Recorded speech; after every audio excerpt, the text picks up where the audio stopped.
Hi guys, इस video में मैं आपको बताऊंगा कि मैंने 1 लाख की कैपिटल से कैसे ऑलमोस्ट 7,500 रुपीज़ का प्रॉफिट अर्न किया in less than 2 weeks. Guys, इसमें मैंने 2 ट्रेड ली जो कि स्टॉक ऑप्शंस में थी और मैंने डेबिट स्प्रेड्स क्रिएट किए। आप ये डेबिट स्प्रेड 35,000 रुपीज़ की कैपिटल में भी क्रिएट कर सकते हैं। हालांकि मैंने 2 डेबिट स्प्रेड क्रिएट किए तो मुझे 70,000 अप्रॉक्स कैपिटल की नीड पड़ी। तो अब मैं आपके साथ ट्रेड डिस्कस करता हूँ। तो पहली ट्रेड थी मेरी एनटीपीसी के स्टॉक में। उसके पहले गाइज, अगर आपको डेबिट स्प्रेड नहीं पता है तो मैं एक बार आपको बेसिक इंट्रोडक्शन दे देता हूँ। डेबिट स्प्रेड में क्या होता है गाइज, हम एक कॉल या पुट ऑप्शन खरीदते हैं जो कि एटीएम हो सकता है या एटीएम के ऊपर भी हो सकता है, लेकिन जो हम सेल करेंगे, वही जो दूसरी स्ट्राइक हम सेल करेंगे, वो कॉल भी हो सकता है, पुट भी हो सकता है, वो एटीएम से अवे होगा। फॉर एग्जांपल, ये आपको इस इमेज के थ्रू बताता हूँ। यहाँ पे लॉन्ग कॉल स्ट्राइक प्राइस लिखा है। मान लीजिए ये निफ्टी है, ठीक है। निफ्टी अगर अभी 19,000 पे है तो मैं 19,000 का एक कॉल बाय कर लूँगा, लेकिन अब जो मैं सेल करूँगा वो 19,200 का सेल करूँगा।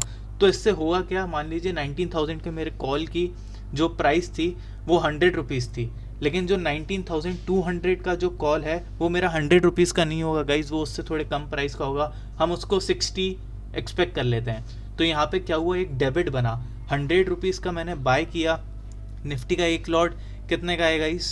सो गाइस 50 का एक लॉट है, तो उसके अकॉर्डिंग मैंने 5,000 रुपीज़ पे किए और वहीं मेरे पास आएंगे कितने गाइस, 3,000 रुपीज़। 60 इंटू 50, जो मेरी सेलिंग स्ट्राइक है वो 60 की है। तो यहाँ पे 2,000 रुपीज़ मैं एक्स्ट्रा पे कर रहा हूँ। और मैं ये पे क्यों कर रहा हूँ गाइस, क्योंकि मैं निफ्टी में एक मूव एक्सपेक्ट कर रहा हूँ कि निफ्टी ऊपर जाएगा। डेबिट स्प्रेड बनाने का मेन मोटिव गाइस यही होता है कि हम जो अंडरलाइंग हमारा एसेट है उसमें एक मूव एक्सपेक्ट कर रहे हैं, वरना हम क्रेडिट स्प्रेड भी बना सकते हैं अगर हमें थीटा का फ़ायदा लेना हो। तो इस पर अब हम ज़्यादा डिटेल में नहीं जाएंगे। सो बेसिक पॉइंट आपको याद यही रखना है कि आप डेबिट स्प्रेड जब भी बनाएंगे जब आप अंडरलाइंग एसेट में कोई मूव एक्सपेक्ट कर रहे हो, या तो नीचे के साइड या ऊपर के side. Because ATM strike price हम बाय करते हैं या एटीएम के क्लोज वाली बाय करते हैं तो उसका वेगा ज़्यादा होता है, तो मूव आने पर उसकी प्राइस ज़्यादा तेज़ी से बढ़ेगी as compare to OTM strike price. So guys, मैंने एनटीपीसी में अब ट्रेड क्यों बनाई, उसका रीज़न ये है कि एनटीपीसी मैंने पहली बार नोटिस कहाँ पे किया था, ये वीडियो मैं थोड़े दिन बाद बना रहा हूँ। एक्चुअली मैंने ट्रेड यहाँ पर ली थी।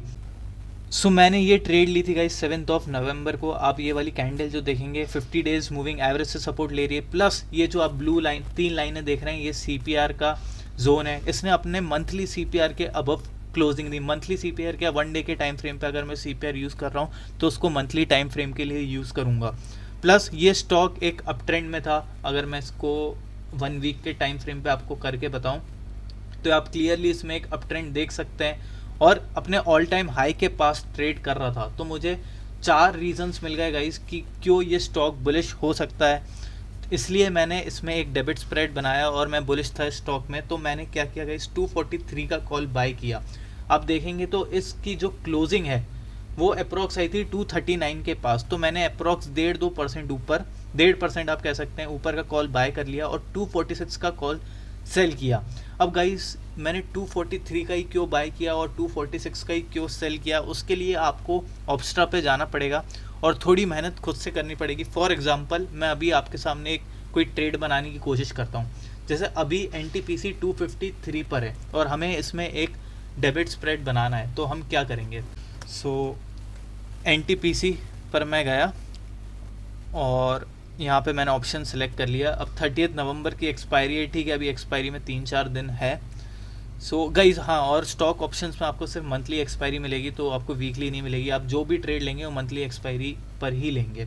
तो 253 पर अभी एनटीपीसी है, तो यहाँ पर मेरे को hit and trial method use करना पड़ेगा। अब यहाँ से मैं अगर 1% का ही मूव एक्सपेक्ट कर रहा हूँ एनटीपीसी में, तो मैं ये वाला कॉल बाय करके देखता हूँ 257 वाला, ठीक है। एक कॉल मैंने बाय किया और साथ ही साथ मैं 258 का कॉल सेल करके देखता हूँ। तो अब क्या होता है गाइस, मेरे को पे ऑफ ग्राफ देखना पड़ेगा अपना कि रिस्क टू रिवॉर्ड रेशियो मेरा कैसा आ रहा है। तो यहाँ पे आप देखेंगे रिस्क टू रिवॉर्ड बहुत ही अच्छा आ रहा है गाइस। 150 का मैक्स लॉस मेरा हो सकता है ना, और जो मैक्स प्रॉफिट है, अगर ये एक्सपायरी के दिन 258 के ऊपर क्लोज होता है तो मुझे 2850 का प्रॉफिट होगा। तो ऐसे ही आपको अपना रिस्क टू रिवॉर्ड देखना पड़ेगा। आप जितना गाइस दूर का कॉल बाय करेंगे उतना आपका लॉस कम हो जाएगा, लेकिन आपको ये भी देखना है साथ में कि ये जो डिफरेंस है आपका करंट प्राइस से जो आपका ये ग्रीन जोन है बहुत ज़्यादा नहीं हो। जैसे यहाँ पे मैं देखूंगा अभी 1.5% मूव के बाद अप्रॉक्स मैं ग्रीन एरिया में आ जाता हूँ। तो आपको ऐसा नहीं करना है इसकी 4-5% के बाद आपको ये ग्रीन एरिया मिल रहा है। साथ ही आपको ये ब्लू लाइन सबसे पहले देखनी है कि अभी कल के दिन ही 1.5% का मूव आएगा, तो मुझे यहाँ पे ये देख सकते हैं आप 643 रुपीज़ का प्रॉफिट होगा। और उसी तरीके से 1.5-2% अगर स्टॉक नीचे गिर जाता है तो अप्रॉक्स में अपने मैक्स लॉस के पास पहुँच जाऊँगा। तो इस तरीके से आपको अपना एक डेबिट स्प्रेड बनाना है। अब जो मैंने ट्रेड ली थी उस ट्रेड की अगर हम बात करें तो मैंने यहाँ पे अपना पोजीशन बनाई। और एक और चीज़ गाइज, ये स्टॉक ऑप्शंस में आपको लिक्विडिटी एकदम नहीं मिलेगी इंडेक्स ऑप्शंस जैसे। तो आप जब भी जैसे कोई कॉल बाय करते हैं तो आप कोशिश कर रहे हैं फॉर एग्जांपल 1.5 पे बाय करने की, तो हो सकता है वो आपको 1.5 पे ना मिले, आपको 1.6 1.7 पे बाय करना पड़े। आप जब ये ऑप्स्ट्रा पे पे ऑफ ग्राफ देखेंगे तो यहाँ पे बता रहा है 257 का कॉल 0.7 में मिल जाएगा, पर ओरिजिनली जब आप रियलिटी में ये ट्रेड डिप्लॉय करने जाएंगे तो हो सकता है आपको 0.7 पे नहीं 0.8 0.9 या 1 पर भी मिले। वैसे ये सेलिंग वाला भी जो है हो सकता है आपको कम प्राइस पर सेल करना पड़े 0.5 0.4, तो इतना स्लिपेज आपको लेकर चलना होगा अपनी ट्रेड में। सो ये वाली ट्रेड में जब मैंने डिप्लॉय किया था तो नेक्स्ट डे आप देखेंगे एक ग्रीन कैंडल बनाई थी एनटीपीसी ने, लेकिन अभी भी इसने अपने 50 डेज मूविंग एवरेज के नीचे क्लोजिंग नहीं दी और साथ ही ये सीपीआर जोन के भी अभी नीचे क्लोजिंग नहीं दी, इसलिए मैं ये ट्रेड से एग्जिट होने का मैंने नहीं सोचा। नेक्स्ट डे उसने अगेन आप देखेंगे थोड़ा सा सपोर्ट लिया सीपीआर जोन से मूविंग एवरेज से, उसके नेक्स्ट डे गाइज मुझे बहुत अच्छा मूव मिला इसमें और यहाँ पे मैं अच्छी प्रॉफिटेबल पोजीशन में आ गया था। अब मैंने गाइज अभी भी इस ट्रेड से एग्जिट नहीं किया, हालांकि स्टॉक का जो प्राइस है अप्रॉक्स 243 तक पहुँच गया था जितने का हमने कॉल खरीदा था। अब आप ये कैसे डिसाइड करेंगे गाइज कि आपको इस ट्रेड में से एग्जिट कब लेना है। अब कुछ लोग बोलेंगे फॉर एग्जांपल मैंने ये ट्रेड बनाई 7 नवंबर को, तो अभी एक्सपायरी में 30 मतलब 23 दिन थे, 30 नवंबर को इसकी एक्सपायरी थी। तो स्टॉक में तो ऐसा भी हो सकता था गाइज ये थोड़ा मूव दिखा के फिर से नीचे आ जाता, तो जितना प्रॉफिट मेरा एक्यूमुलेट हुआ था वो तो पूरा का पूरा चले जाता। इसलिए ज़रूरी नहीं है कि मैं एक्सपायरी डे तक वेट करूँ। मैं इस ट्रेड में टारगेट करता हूँ जो मेरा मैक्स प्रॉफिट है, अगर मुझे उसका आधा प्रॉफिट मिल जा रहा है, जैसे यहाँ पे मैक्स प्रॉफिट 2850 रुपीज़ का है, अगर मुझे 1400 अप्रॉक्स प्रॉफिट मिल जाएगा तो मैं एग्जिट हो जाऊँगा और दूसरा ट्रेड मैं ले सकता हूँ।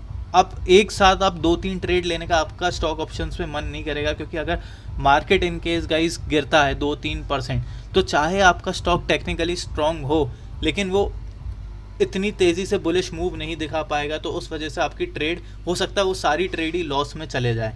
इसलिए मैं कोशिश करता हूँ एक बार में 1-2 से ज़्यादा स्टॉक ऑप्शंस की ट्रेड ना लूँ। सो गाइज मैंने 16 नवंबर को इस ट्रेड में से एग्जिट लिया, क्योंकि इसका जो ऑल टाइम हाई था वो अप्रॉक्स 251 रुपीज़ का था और यहाँ पर मैंने देखा कि स्टॉक अपने ऑल टाइम हाई को ब्रेक कर चुका है। मैं अच्छे खासे प्रॉफिट में था गाइज, इस ट्रेड में मैंने 3900 का प्रॉफिट बुक किया, इसलिए मैंने एग्जिट ले लिया जो कि मेरे मैक्स प्रॉफिट के आधे से ज़्यादा था। और उसके बाद आप देखेंगे स्टॉक थोड़ा साइडवेज ही चला, हालांकि हम इस ट्रेड में बने रहते तो हमारा प्रॉफिट बढ़ जाता, लेकिन कोई बात नहीं गाइज, आपको स्टॉक मार्केट में कभी भी किसी भी ट्रेड में एकदम परफेक्शन मतलब टारगेट नहीं करना है। आपको अगर प्रॉफिट मिल रहा है तो आपको खुश हो जाना है, उसके बाद जो भी हो आपको एज अ लर्निंग लेना है। जो सेकंड ट्रेड मैंने ली थी गाइज वो HCL टेक में ली थी, ये आप देख सकते हैं HCL टेक का मैं आपको चार्ट बताता हूँ। यहाँ पे भी सिमिलर केस था गाइज, इसको 1 वीक के उस पर हम देखते हैं, ये भी एक अप ट्रेंड का स्टॉक था। साथ ही मैंने नोटिस किया कि नेस्डेक बहुत अच्छा परफॉर्म कर रहा था, इंडियन IT स्टॉक्स में भी नेस्डेक का एक रिएक्शन आना था, तो यहाँ पर मैंने ये ट्रेड ली। यहाँ पे अगेन HCL टेक ने अपने 50 डेज मूविंग एवरेज से सपोर्ट लिया, उसके बाद जो सो गाइस इस ट्रेड में मैं जब एंटर हुआ था तब HCL टेक 1280 के अराउंड ट्रेड हो रहा था या 1275। सो उसके बाद क्लोजिंग में थोड़ा बियरिश मूव आया, इस वजह से आपको ये डोजी कैंडल दिख रही है, लेकिन अभी भी स्टॉक काफ़ी बुलिश लग रहा था और नेक्स्ट डे आप देखिए सारे IT स्टॉक्स में बहुत अच्छी रैली आई थी। सो गाइज HCL टेक की ट्रेड में से मैं एग्जिट हुआ हूँ इस पर्टिकुलर दिन पे जो कि 21 तारीख थी। यहाँ पर मैंने देखा कि गाइज स्टॉक अपना ऑल टाइम हाई ब्रीच कर चुका है, मतलब ब्रेक कर चुका है, और उसके बाद अब मैं एक्सपेक्ट करता हूँ ऑल टाइम हाई ब्रेक करने के बाद कंटिन्यूस ग्रीन कैंडल बनते रहे। मैं ये नहीं चाहता कि ऑल टाइम हाई ब्रेक किया उसके बाद 1-2% का ऊपर मूव आए फिर स्टॉक रीटेस्ट करने आए। और फिर ऊपर जाए। तो गाइस इतना पेशेंस होना भी मुश्किल है, क्योंकि आप अपना जो M2M है, अगर आप एक पॉइंट पे देख लेते हैं कि मेरे M2M में 4-5 हज़ार का प्रॉफिट आ गया है, लेकिन अब स्टॉक रीटेस्ट करने आ रहा है, थोड़ा करेक्शन आएगा, तो 4-5 हज़ार का प्रॉफिट कम होके 1200-1500 पर चले जाता है। और फिर 1200-1500 से जब स्टॉक रीटेस्ट करके फिर से ऊपर जाएगा, फिर आपका प्रॉफिट 8-10 हज़ार पे पहुंचेगा। तो इससे बेटर और इजी वे मुझे ये लगता है कि मैक्स प्रॉफिट का आधा मुझे मिल गया तो मुझे बुक कर लेना है। इसलिए ये रेड कैंडल बनी, उसके बाद मुझे मैंने यही एक्सपेक्ट किया था, हो सकता है अब स्टॉक रीटेस्ट के लिए जाए, तो मैं नहीं चाहता था जो प्रॉफिट मैंने एक्यूमुलेट किया उसको मैं जाने दूं, इसलिए 3600 प्लस का मुझे प्रॉफिट मिला तो मैंने बुक कर लिया। सो गाइस इस वीडियो में इतना ही। अगर आपको वीडियो पसंद आई हो तो प्लीज़ लाइक करना ना भूलिए और सब्सक्राइब करिए इस चैनल को guys. Till then bye and thank you.